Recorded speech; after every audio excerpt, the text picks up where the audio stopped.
नमस्कार। श्रीमद्वाल्मीकि रामायणे बालकांडे त्रिसप्ततितमः सर्गः। यस्मिन्मस्तु दिवसे राजा चक्रे गोदानमुत्तमं तस्मिन्मस्तु दिवसे वीरो युधाजित् समुपेयिवान् पुत्र केकयराजस्य साक्षात् भरत मातुलः दृष्ट्वा पृष्ट्वा च कुशलं राजानमिदं ब्रवीत्। राजा दशरथ ने जिस दिन अपने पुत्रों के विवाह के निमित्त उत्तम गोदान दिया, उसी दिन भरत के सगे मामा के कई राजकुमार वीर युधाजित वहां आ पहुँचे। उन्होंने महाराज का दर्शन करके कुशल मंगल पूछा और इस प्रकार कहा के कयाधिपति राजा स्नेहात् कुशलं ब्रवीत् येषां कुशल कामो असि तेषां संप्रत्य नामयम् स्वस्त्रियं मम राजेन्द्र द्रष्टुकामो महीपतिः तदर्थमुपयातो अहम योध्याम रघुनंदन। हे रघुनंदन, केकय देश के महाराज ने बड़े स्नेह के साथ आपका कुशल समाचार पूछा है और आप भी हमारे यहाँ के जिन जिन लोगों की कुशल वार्ता जानना चाहते होंगे वे सब इस समय स्वस्थ और सानंद हैं। हे राजेंद्र, केकय नरेश मेरे भांजे भरत को देखना चाहते हैं, अतः इन्हें लेने के लिए ही मैं अयोध्या आया था। श्रुत्वा त्वमयोध्यायां विवाहार्थं तवात्मजान् मिथिलामुपयातांस्तु त्वया सह महीपते त्वरयाभ्युपयातोऽहं द्रष्टुकामः स्वसुः सुतं। परंतु पृथ्वीनाथ, अयोध्या में यह सुनकर कि आपके सभी पुत्र विवाह के लिए आपके साथ मिथिला पधारे हैं, मैं तुरंत यहाँ चला आया, क्योंकि मेरे मन में अपनी बहन के बेटे को देखने की बड़ी लालसा थी। अथ राजा दशरथः प्रियातिथिमुपस्थितं दृष्ट्वा परम सत्कारः पूजनार्हं पूजयत्।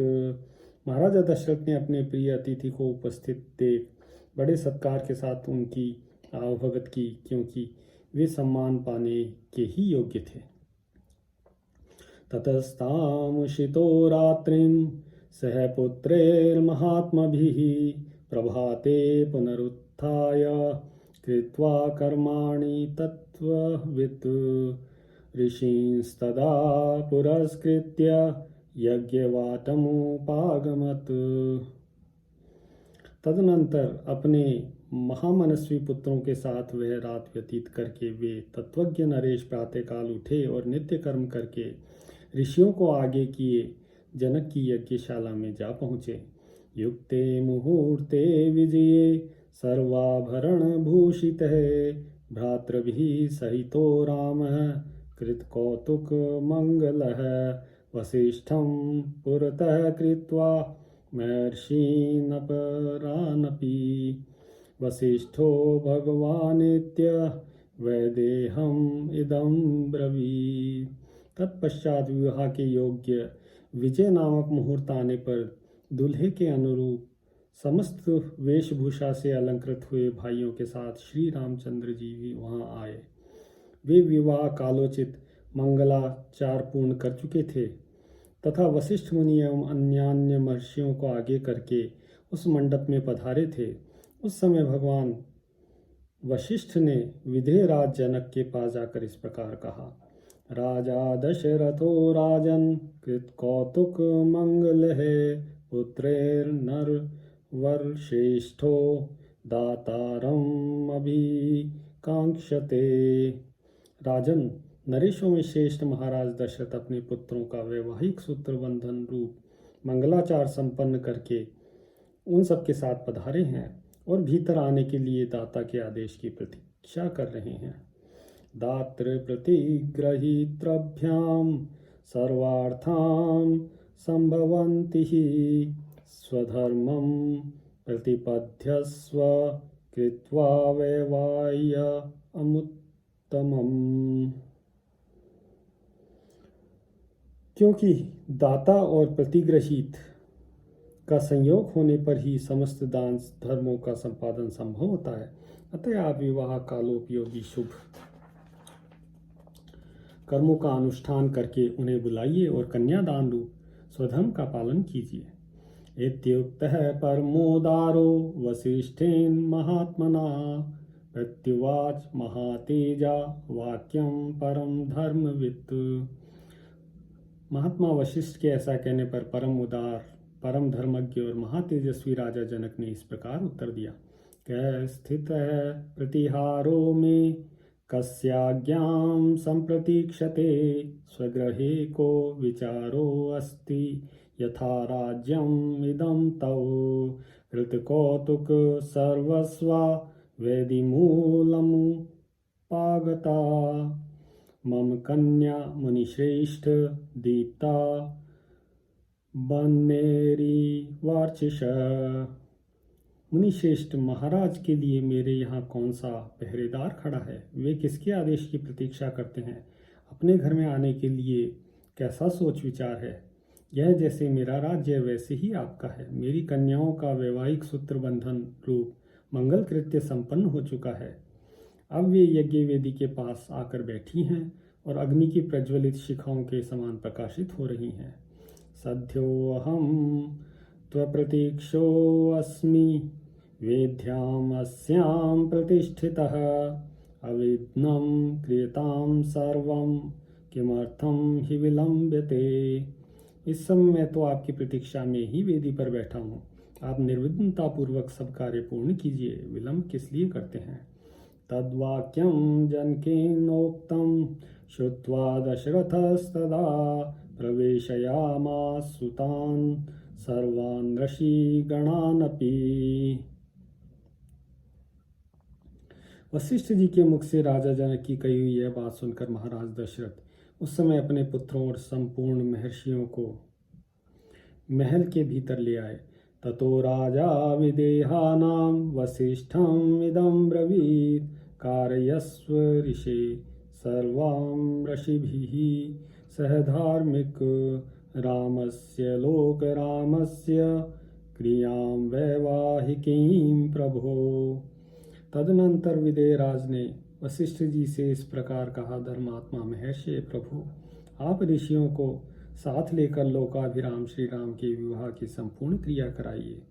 तथेत्युक्त्वा तु जनकं वसिष्ठो भगवान् ऋषि विश्वामित्रं पुरस्कृत्य शतानन्दं च धार्मिकं प्रपामध्ये तु विधिवद् वेदीं कृत्वा महातपः अलञ्चकार तां वेदीं गन्धपुष्पे समन्ततः सुवर्णपालिकाभिश्च चित्रकुम्भैश्च साङ्कुरैः अङ्कुराढ्यैः शरावैश्च धूपपात्रे सधूपके शङ्खपात्रे स्रुवैः स्रग्भिः पात्रैरर्घ्यादिपूजितः लाजपूर्णैश्च पात्रेभिः रक्षतैरपि संस्कृतः दर्भे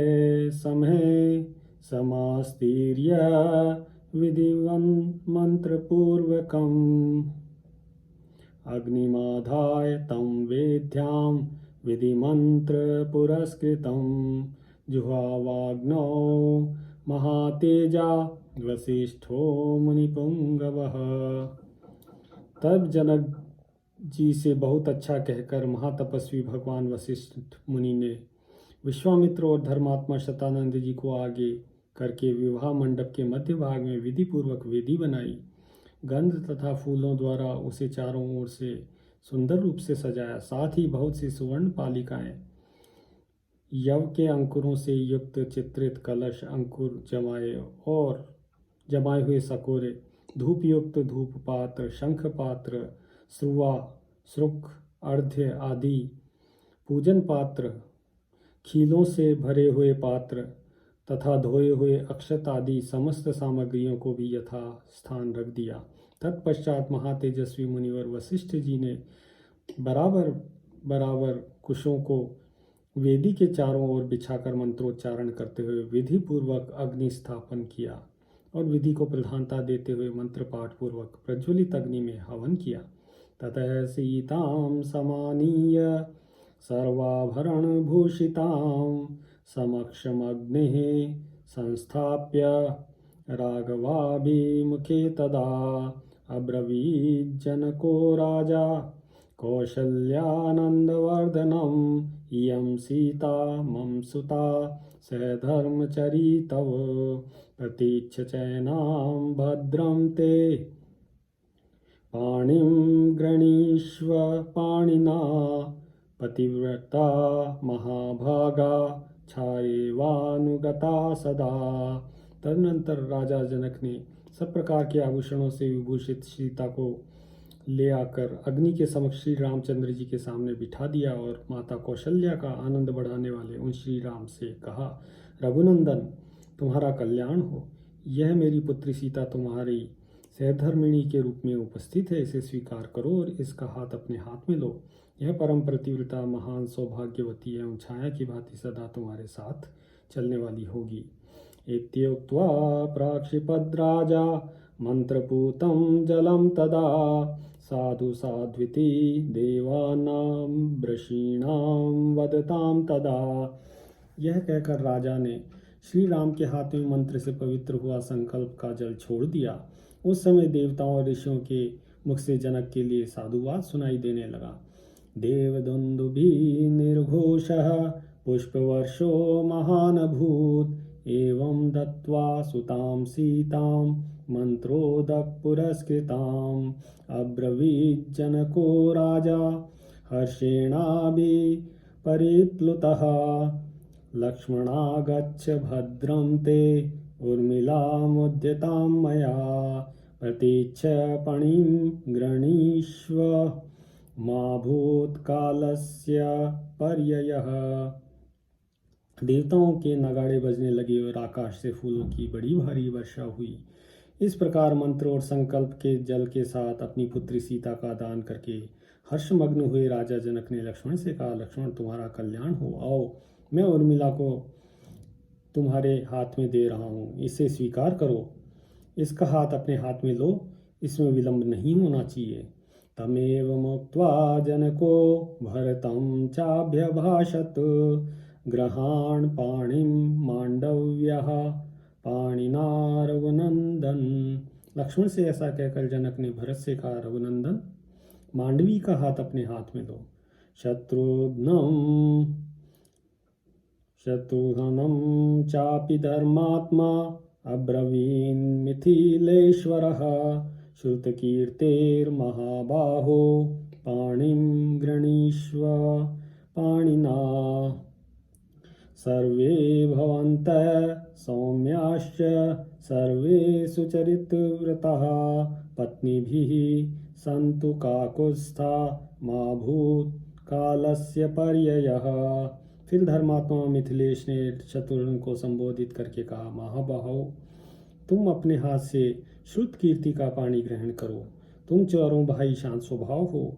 तुम सबने उत्तम व्रत का भली भांति आचरण किया है। काकुत्स कुल के भूषण रूप तुम चारों भाई पत्नी से संयुक्त हो जाओ। इस कार्य में विलंब नहीं होना चाहिए। जनकस्य वचः श्रुत्वा पाणिन् पाणिभिः स्पृशन् चत्वारस्ते चतुर्णां वसिष्ठस्य मते स्थितः अग्निं प्रदक्षिणं कृत्वा वेदिं राजानमेव च ऋषिमश्चापि महात्मानः सभार्या रघुद्वः यथोक्तेन ततश्चक्रुर्विवाहं विधिपूर्वकम्।